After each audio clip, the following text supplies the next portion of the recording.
Gratitude is not a thank you for what you have. It is not a polite response to a blessing. Gratitude is a force. It is a vibration. It is a power that can transform the desert of your life into a garden. And it is available to you right now, no matter how dry your land may be. There is an ancient story about a little bird who was born without feathers. She was shivering, exposed, and alone in the middle of a vast desert. The other birds avoided her. The animals pitied her. She had no protection from the sun, no warmth against the wind. The elders of the forest gathered around her one day. They looked at her with sad eyes and delivered a prophecy. "Little one," they said, "your past karma is heavy. The actions of your previous lives have caught up with you. You are destined to suffer here in this desert for 7 long years. The sun will burn you. The wind will cut you. The nights will freeze you. This is your fate. There is no escape." And so the featherless bird accepted her sentence. Day after day, she suffered. The sand stung her skin.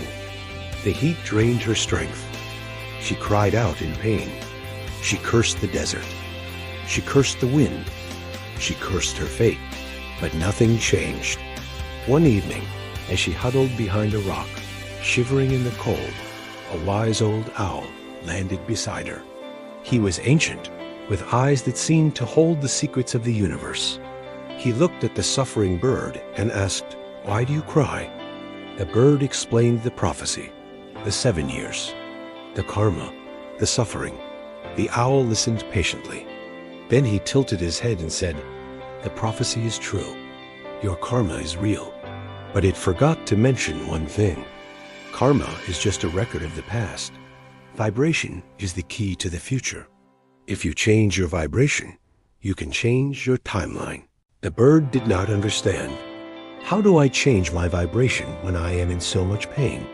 The owl leaned close and whispered, "Every time the sun burns you, every time the wind cuts you, every time you feel the hunger and the cold, I want you to look up and say 5 words. Just 5. Say, 'Thank you, God, for everything.' Do this and watch what happens." The bird was confused. Thank you? For this misery? It made no sense. But she was desperate, so she tried it. The next morning, the sun scorched her skin. It hurt, but instead of cursing, she chirped weakly, "Thank you, God, for everything." That night, the wind howled and cut her. She shivered and said, "Thank you, God, for everything." The words felt strange on her tongue. They felt like a lie, but she kept saying them. Day after day, week after week, she thanked the sun. She thanked the wind. She thanked the sand. She thanked the cold. Slowly, something began to shift. Not outside, but inside. The pain did not disappear, but her relationship to it changed. The gratitude created a warmth inside her that the wind could not touch. The sun felt less like an enemy and more like a teacher. The sand became less of a torment and more of a companion. By thanking the desert, she stopped fighting it. And when she stopped fighting, she started noticing. She noticed a tiny puddle of water that had collected in a rock. She noticed a seed that had blown in from somewhere far away. She noticed that the wind, which once cut her, now carried the scent of rain. She was not just surviving anymore. She was observing. She was learning. She was growing.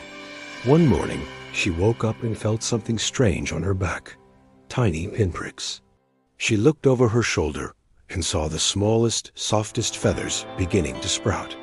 For the first time in her life, she was growing cover. She kept thanking. The feathers grew thicker.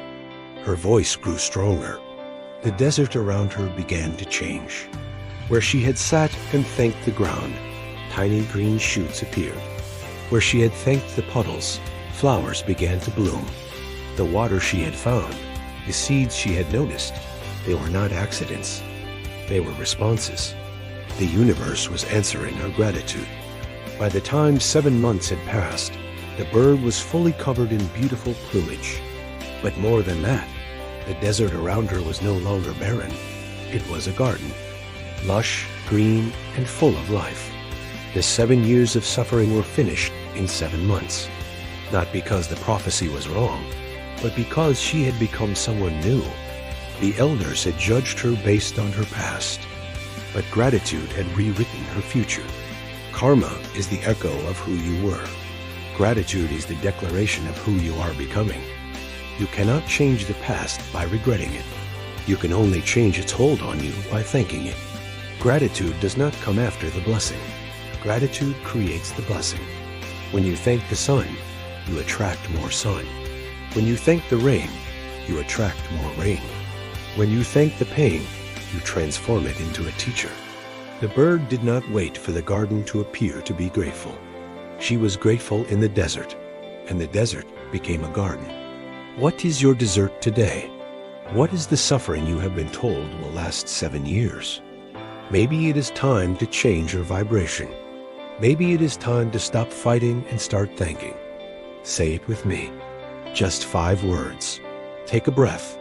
Think of that one thing that is hurting you, and whisper, "Thank you, God, for everything." Say it again. Mean it just a little.